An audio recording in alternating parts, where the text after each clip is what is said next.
Hey guys, welcome back. Today we are going to finish Unit 1 with the rise and fall of populism. So today you're going to see a lot of the things that we've talked about this unit kind of come together to basically end the Gilded Age and transition us into the next period, which is going to be our next unit known as the Progressive Era. So we'll start first by looking at kind of who has power in America at the time. And it is going to be a very select, small group of Americans who are controlling the country's wealth and the money supply.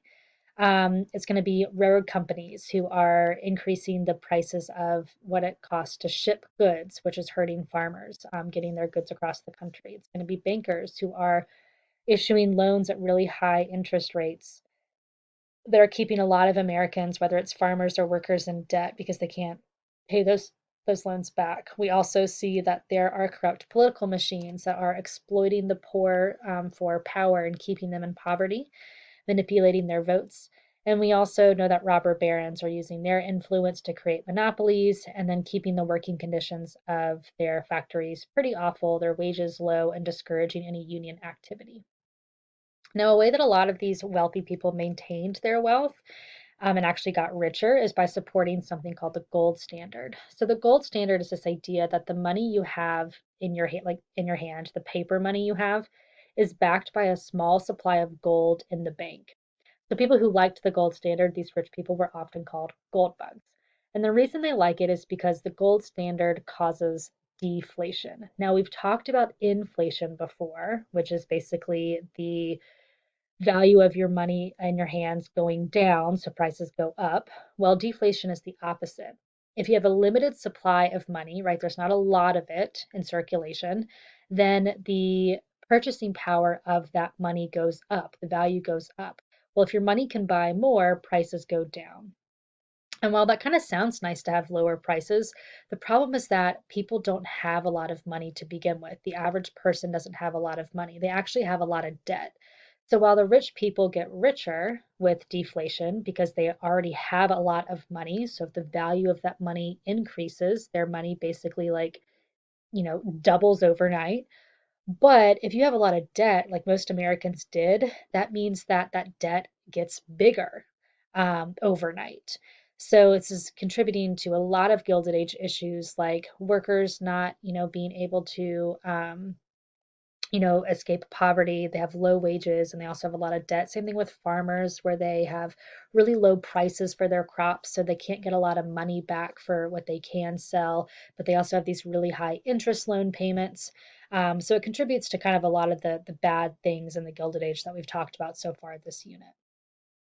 And so workers and farmers want to try to start to fight back. So they organize.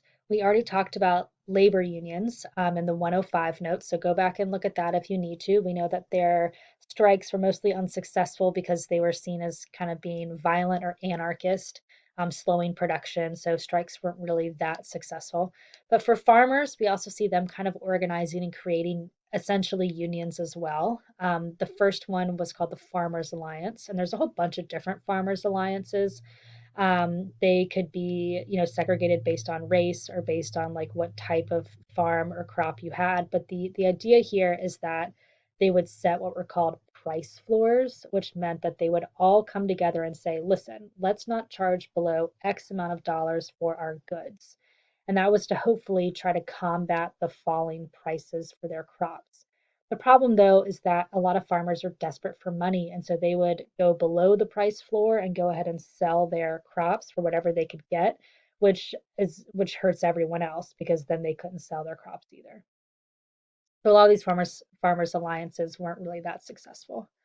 But one group that was somewhat successful that even exists today is called the Grange. It was a national interest group for farmers. Basically, what they would do is they would lobby the federal government for things that they wanted, like to regulate railroads and the banking industry, as well as they would try to teach farmers best practices and techniques to make them successful out in the West or anywhere around the country where they're farming.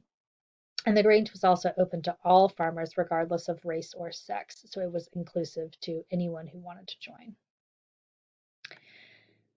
But we also know that like this organizing wasn't enough for these people. They aren't seeing enough change, and they really feel like they need a political voice because no current politicians are really, representing the needs of the average American worker or farmer.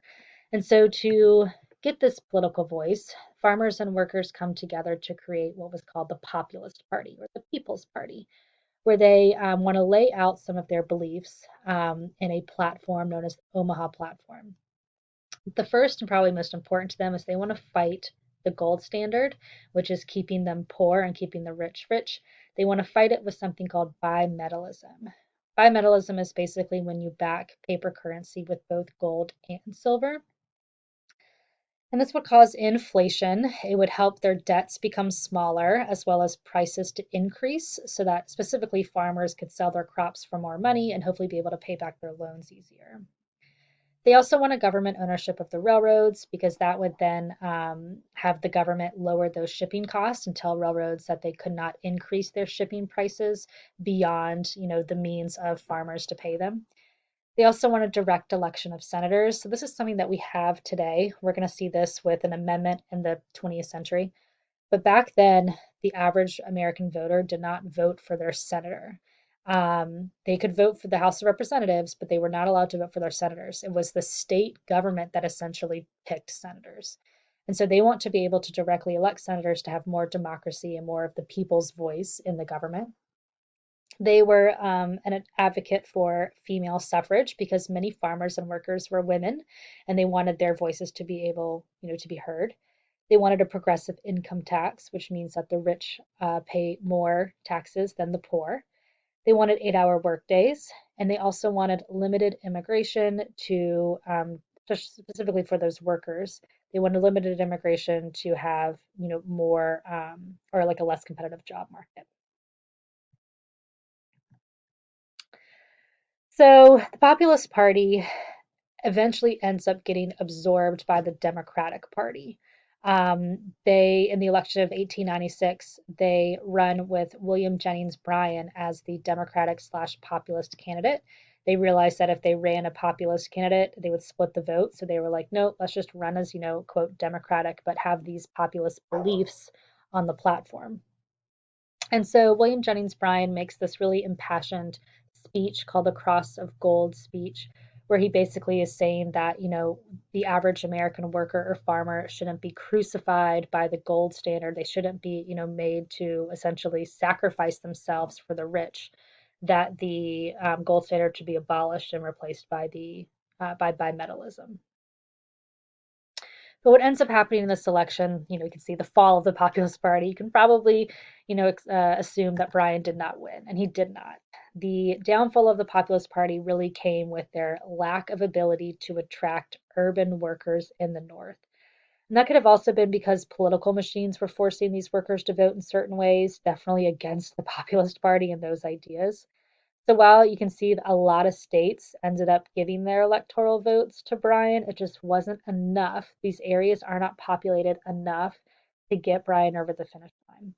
So William McKinley becomes president.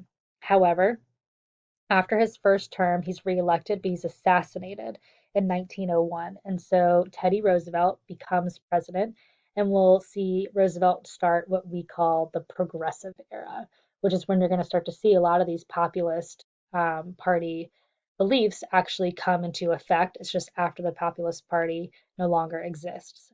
But we do see that there is government regulation of railroads. We see that there's a graduated federal income tax for the 16th Amendment. The 17th Amendment allows for the direct election of senators. The 19th Amendment allows for women's suffrage. So eventually the Populist Party beliefs do come to fruition.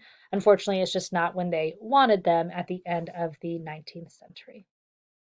So where we're going next unit is to really dive into the progressive era, and we'll look at how America is changing and trying to improve itself after the struggles and the oppressive qualities of the Gilded Age.